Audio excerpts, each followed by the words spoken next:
Good morning students. We already completed two monohybrid cross. अब हमने monohybrid cross को खत्म कर दिया है। ऐसे हमने जाना था मेंडल्स के ने मोनोहाइब्रिड क्रॉस को कैसे किया था, उसका मैथमेटिकल हमने टर्म्स भी जान लिया था, उसको सिंपल वे में हमने किया था। और एक पुन्नेट स्क्वायर के बारे में भी we already completed in last video. इस वीडियो में हम देखेंगे कि बैक क्रॉस क्या होता है, what is back cross and what is test cross. तो आज का हमारा टॉपिक है बैक क्रॉस।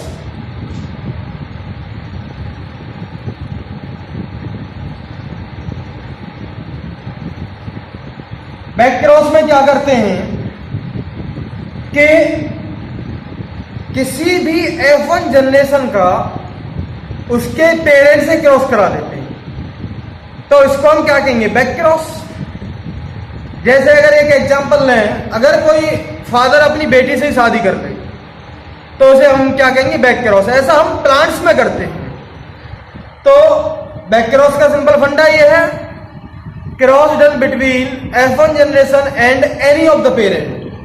F1 जनरेशन का किसी भी पेरेंट्स के साथ क्रॉस करा देने को हम क्या कहेंगे, back cross. Cross done between F1 generation and any of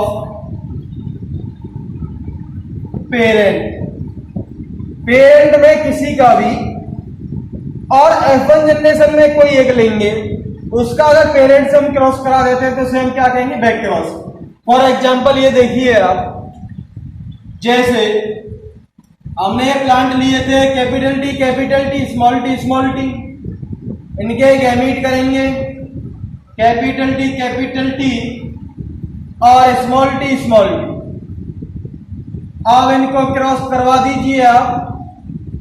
यहां पे क्या आएंगे, सारे कैपिटल टी, यहां से स्मॉल टी ले लिया। अब यहां से कैपिटल टी, यहां से स्मॉल टी ले लिया, यहां से कैपिटल टी, यहां से स्मॉल टी ले लिया, यहां से कैपिटल टी, यहां से स्मॉल टी ले लिया। ये हमारी क्या हो गई, F1 जनरेशन। ओके, नाउ अब F1 जनरेशन का इसका, there are 4 types of plants are formed after F1 generation. F1 generation के बाद इसमें ये 4 प्लांट हमें मिले, 4 तरह के प्लांट पॉसिबल कॉम्बिनेशन हमें मिलते हैं। अब इनका किसी भी एक पेरेंट्स के साथ अगला वाला जो है क्रॉस करा दीजिए। जैसे एक एग्जांपल लें, हम इसका क्रॉस इससे करा दें, यानी कि एक तो ये वाला प्लांट ले रहे हैं और एक ये वाला प्लांट ले रहे हैं, इन दोनों का क्रॉस करवा दें। यहां पर ये वाला है कैपिटल टी स्मॉल टी, ये वाला है दोनों स्मॉल टी। गैमीट बनाएंगे, यहां पे भी गैमीट बनेंगे, इसके साथ क्रॉस करवा दीजिए आप कैपिटल टी स्मॉल टी और दोनों में स्मॉल टी। और यहां पे जो बनेगा इनमें भी हमारा दोनों में स्मॉल टी होगा। तो इसको, अब इस वाले क्रॉस को हम क्या कहेंगे, बैक क्रॉस। क्योंकि हमने एक तो F1 जनरेशन ली थी और एक हमने पेरेंट लिया था। वो पेरेंट चाहे आप ये ले सकते हो, चाहे आप ये ले सकते हो। मैंने लिखा है any of parent, whatever you want you can choose it, it's your choice। तो ये हमारा क्रॉस जो होता है वो हमारा कौन सा क्रॉस होगा, बैक क्रॉस होगा। ठीक, F1 जनरेशन का अगर क्रॉस करवा दिया है पेरेंट के साथ तो उसको हम क्या कहेंगे, बैक क्रॉस। अब एक और आता है टेस्ट क्रॉस। टेस्ट क्रॉस क्या होता है,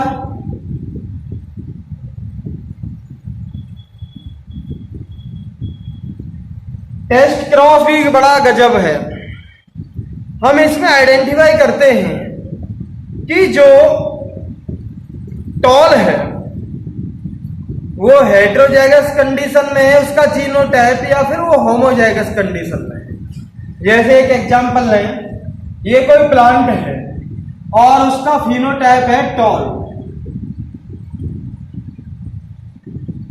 टाइप जो है उसका क्या है, टॉल। हमें आसानी से दिख रहा है कि ये टॉल है कोई प्लांट, उसका फिनोटाइप क्या है, टॉल, लंबा प्लांट है कोई।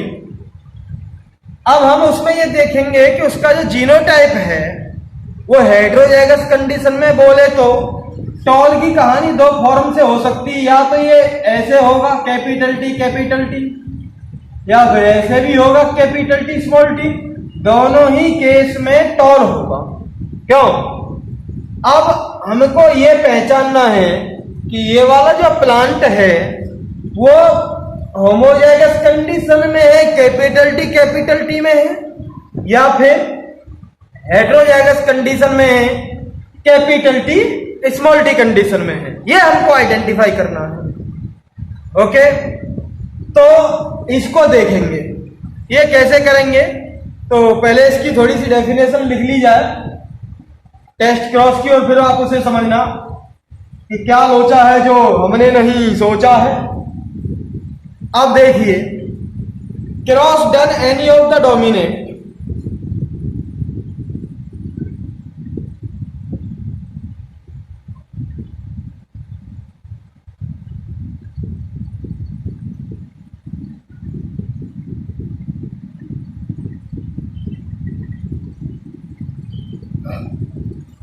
Cross done any of the dominant with recessive type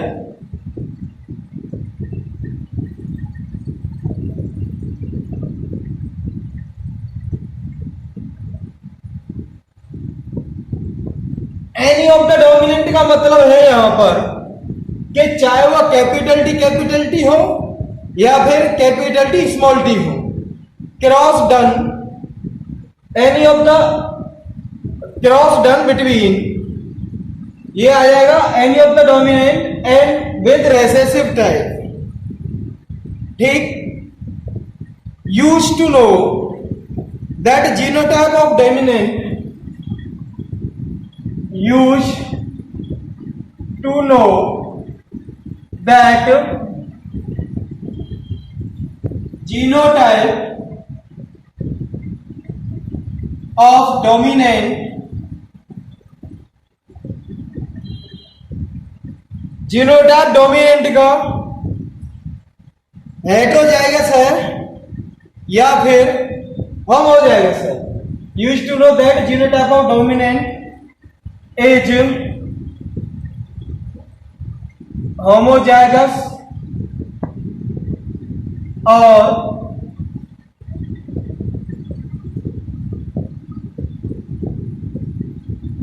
heterozygous condition.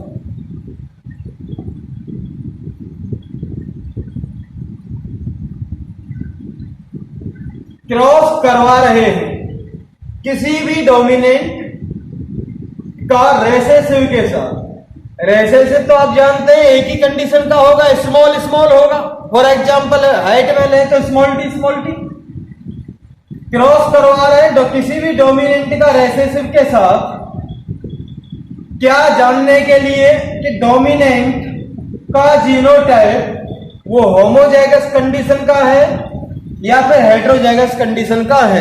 इसको जानने के लिए हम क्रॉस करवा रहे हैं। ठीक है, अब देखिए आप कि पहला वाला क्रॉस कैसे करवाएंगे।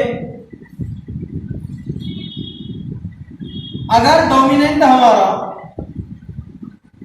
कैपिटल टी है और इसका है रेसेसिव के साथ करवा रहे हैं, स्मॉल टी के साथ करवा रहे हैं, तो देखिए बना दीजिए कैपिटल टी, गैमीट बना देते हैं स्मॉल टी।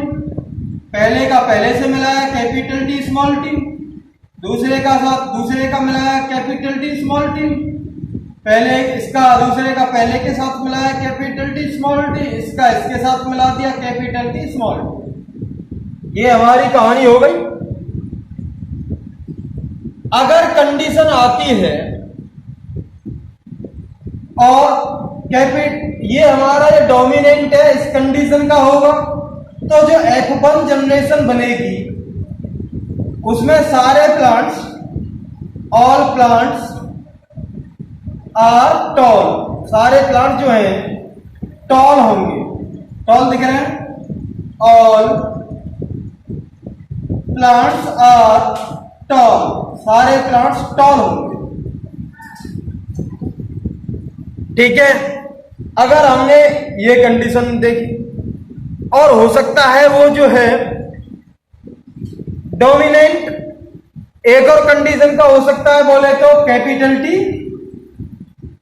स्मॉल टी का हो सकता है।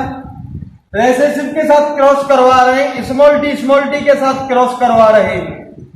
गैमीट बना लीजिए आप, capital T small T, small T पहले के साथ रखेंगे, पहले से मिला देंगे कैपिटल टी स्मॉल टी, दूसरे के साथ रखेंगे, दूसरे से मिला देंगे, दूसरे के नीचे रखा, दूसरे से मिला दिया कैपिटल टी स्मॉल टी, पहले के नीचे रखेंगे, पहले से मिला देंगे स्मॉल टी, दूसरे के नीचे रखेंगे, दूसरे से मिला देंगे स्मॉल टी।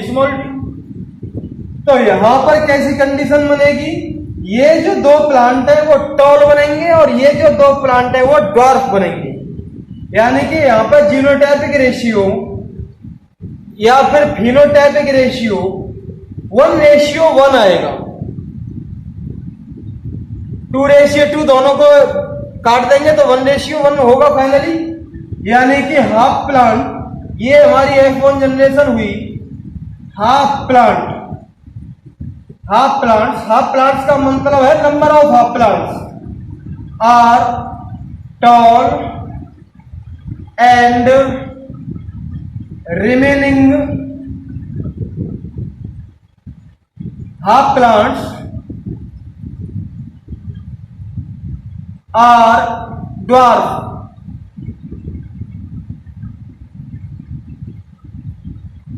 आधे प्लांट्स, देखा, आधे प्लांट्स ये तो टॉल है और ये जो आधे प्लांट्स बनेंगे ये हमारे कैसे बनेंगे, ड्वार्फ बनेंगे। तो हम आइडेंटिफाई कर लेंगे, अगर हमारा केस ये आ रहा है कि F1 जनरेशन में आधे प्लांट हमारे टॉल बन रहे हैं और आधे प्लांट अगर ड्वार्फ बन रहे हैं, तो हम क्या समझ जाएंगे कि ये वाली जो कंडीशन है ये हमारी हेटेरोजाइगस थी। यानी कि यहां पर हमारा जो डोमिनेंट था वो हेटेरोजाइगस कंडीशन में था। और अगर हमारे F1 जनरेशन में सारे प्लांट टॉल बन रहे हैं, तो हम जान जाएंगे कि जो हमारा डोमिनेंट था वो होमोजाइगस कंडीशन में था। हम यही तो जानना चाहे, क्या ये होमोजाइगस कंडीशन में है अथवा क्या वो हेटेरोजाइगस कंडीशन में है। आधे बल्ब में आधे ड्वार्फ बन रहे हैं तो वो हेटेरोजाइगस कंडीशन में है, और आधे का चक्कर है ही नहीं यहाँ पे, तो सारे प्लांट्स टॉल बन रहे हैं तो वो होमोजाइगस कंडीशन में है। ठीक है, इसके बारे में हमने यहां पर जाना। तो ये हमारा कौन सा क्रॉस होगा, टेस्ट क्रॉस होगा। क्रॉस डन, यहां पर आप लिखना चाहे तो लिख ले between, cross done between any of the dominant, चाहे ये वाला डोमिनेंट चाहे ये वाला dominant, with recessive type. Recessive तो दोनों एक जैसे ही होंगे। यूज टू नो, इनके बीच में, डोमिनेंट के बीच में क्रॉस हो रहा है और रेसेसिव के बीच में क्रॉस हो रहा है। किसको जानने के लिए कि डोमिनेंट होमोजाइगस कंडीशन का है या फिर हेटेरोजाइगस कंडीशन का है। ठीक है, आपकी एनसीईआरटी बुक में पेज नंबर लगभग 75 पर इसका एक फ्लावर कलर के फॉर्म में एक क्रॉस दे रखा है, वो भी हमारा टेस्ट क्रॉस है, चाहे आप उसको समझ सकते हैं और उसको अपनी बुक में, अपनी कॉपी में एक बार उसकी भी प्रैक्टिस करें, जिससे कि आप पहचान सकें कि ये हमारा जो क्रॉस करवा रहे हैं उसमें हमारा जो क्रॉस है डोमिनेंट कंडीशन का है या फिर डोमिनेंट जो है वो हेटेरोजाइगस कंडीशन का है या फिर वो होमोजाइगस कंडीशन का है। तो हमारे टेस्ट क्रॉस और बैक क्रॉस हमारे हो गए। जो अब हमारा जो टॉपिक है अगला वो है लॉ ऑफ इनहेरिटेंस।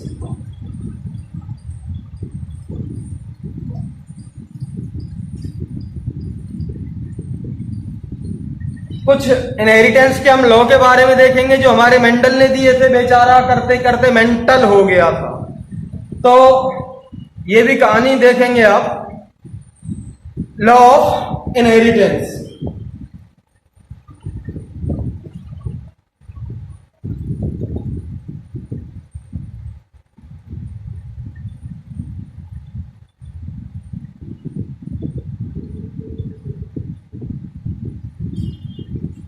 इनहेरिटेंस का मतलब क्या है? ऐसी प्रोसेस जिसमें कैरेक्टर्स पेरेंट्स से ऑफस्प्रिंग में पास होते हैं तो उसे हम क्या कहेंगे? Inheritance. Process by which characters are passed from parents to their progeny या फिर ऑफस्प्रिंग, तो उसको हम क्या कहेंगे? इनहेरिटेंस। अब इस इनहेरिटेंस के हमारे कुछ लॉ हैं। वो हमारे क्या लॉ हैं? अब देखिए, जो पहले वाला जो लॉ है वो है law of dominance. Law of dominance. Law of dominance क्या होगा कि आपने देखा था, जैसे मैंने क्रॉस करवाए थे मेंडल के, कि एक कैरेक्टर दूसरे कैरेक्टर को दबा देता है, इसी को तो हम क्या कहेंगे? लॉ ऑफ डोमिनेंस कहेंगे।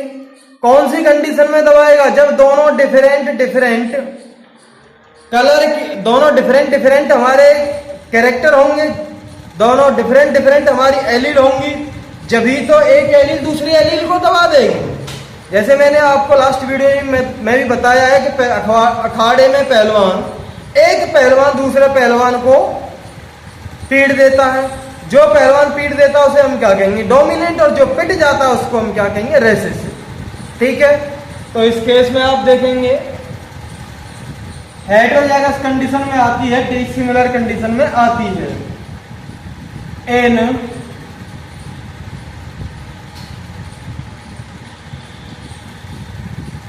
हेटेरोजाइगस और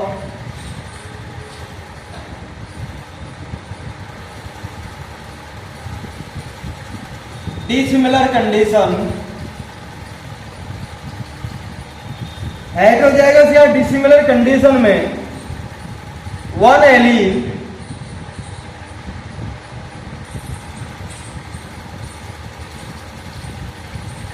सप्रेस टू एनदर एलील। एक एलील या एक कैरेक्टर किसी दूसरे कैरेक्टर को दबा देता है। जैसे कैपिटल टी स्मॉल टी के कैरेक्टर को दबा देता है, टॉल ड्वार्फ के कैरेक्टर को दबा देता है। जब ये हेटेरोजाइगस कंडीशन में प्रेजेंट होते हैं, कैपिटल टी स्मॉल टी में प्रेजेंट होते हैं, तो इस फिनोमिनन को हम क्या कहेंगे? Law of dominance. ये होता है, ठीक। दिस फिनोमिनन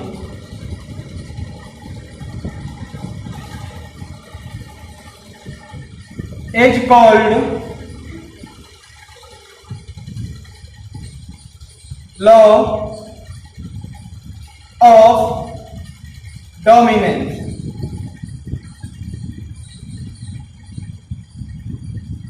इस फिनोमिनन को हम क्या कहेंगे? Law of dominance. अच्छा जी, अब ये भी बात आती है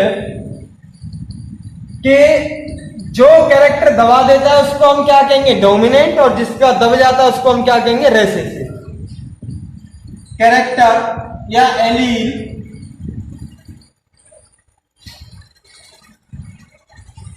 विच सप्रेस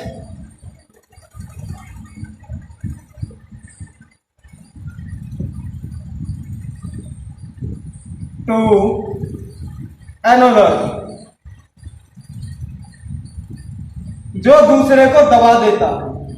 या फिर हम दूसरी भी डेफिनेशन इसकी लिख सकते हैं allele which express in heterozygous condition is called dominant, उसको हम क्या कहेंगे, डोमिनेंट। और एलील विच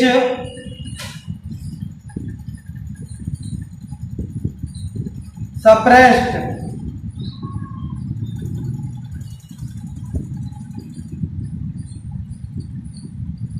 बाय another character या another एलील। और हम दूसरी डेफिनेशन लिख सकते हैं विच कैन नॉट एक्सप्रेस, और allele which can not express in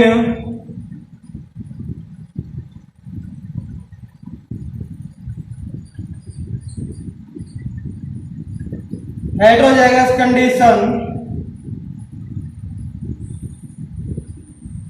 is called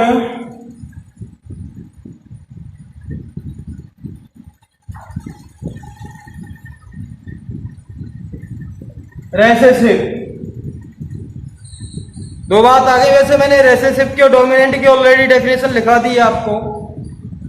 तो लॉन्ग डोमिनेंस में हमारा जो मेन फोकस है, मेन जिसका हम ध्यान रखेंगे वो ये है हमारा कि हेटेरोजाइगस कंडीशन में या डिसिमिलर कंडीशन में एक एलील दूसरी एलील को दबा देती है। इसी फिनोमिनन को हम क्या कहेंगे, लॉ ऑफ डोमिनेंस। ठीक है, जिसका कैरेक्टर दब जाता है उसको हम रेसेसिव कहते हैं, या जो अपने आप को एक्सप्रेस नहीं कर पाता हेटेरोजाइगस कंडीशन में, और जो दबा देता है दूसरे को या जो अपने आप को एक्सप्रेस करता है उसको हम क्या कहेंगे, डोमिनेंट। ये हमारा केस हो गया लॉ ऑफ इनहेरिटेंस का, फर्स्ट लॉ हो गया। अब सेकंड लॉ हमारा क्या है उसके बारे में हम देखते हैं, law of segregation.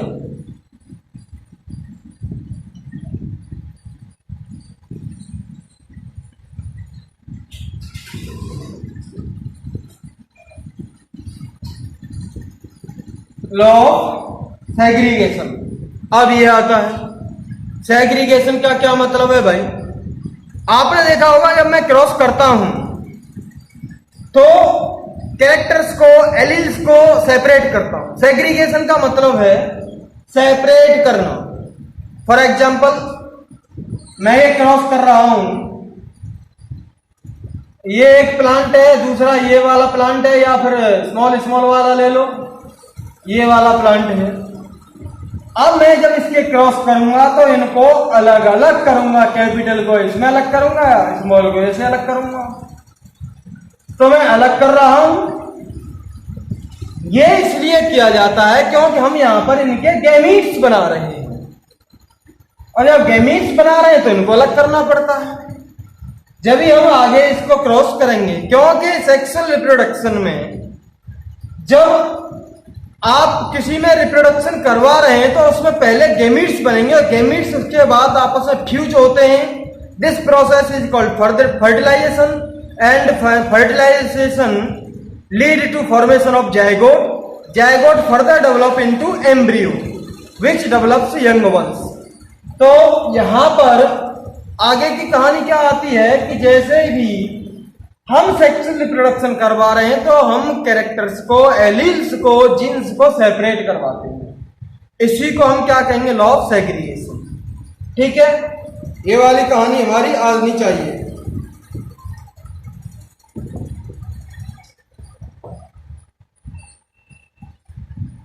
Alleles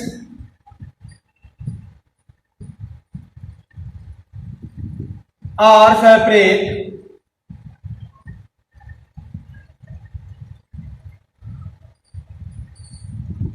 during gamete formation.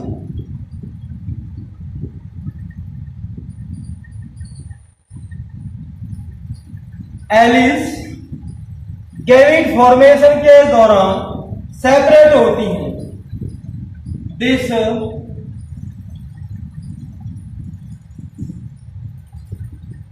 phenomenon is called law of segregation. इस फिनोमिनन को हम क्या कहेंगे? Law of segregation. Alleles gamete जब बनते हैं उसके दौरान सेपरेट होती हैं, दोनों से अलग होती हैं. This process is called law of segregation. तो हमारे मेंडल के दो लॉ हो गए हैं, law of dominance and law of segregation. एक लॉ और है, उसको मैं आपको बाद में बताऊंगा जब डायहेड्रल क्रॉस को मैं एक्सप्लेन कर दूंगा. तो उस वक्त आपको एक और लॉ बताऊंगा मेंडल का, जिसे हम कहते हैं लॉ ऑफ इंडिपेंडेंट असॉर्टमेंट. तो उसको भी हम आगे डिस्कस करेंगे. तो इस वीडियो में आपने जाना कि बैक क्रॉस क्या होता है, टेस्ट क्रॉस क्या होता है, ये जाना. लॉ ऑफ इनहेरिटेंस के बारे में जाना. ऐसे लॉ जो इनहेरिटेंस में यूज होते हैं. इनहेरिटेंस का मतलब ये है कि ऐसी प्रोसेस जिसमें कैरेक्टर्स पेरेंट्स से बच्चों में जाते हैं, तो उसको हम इनहेरिटेंस कहते हैं. उसके बारे में जाना, इसके लॉ के बारे में जाना, law of dominance and law of segregation के बारे में हमने जाना. तो मिलते हैं आपको नेक्स्ट वीडियो में. Thank you for watching this video. Thank you very much.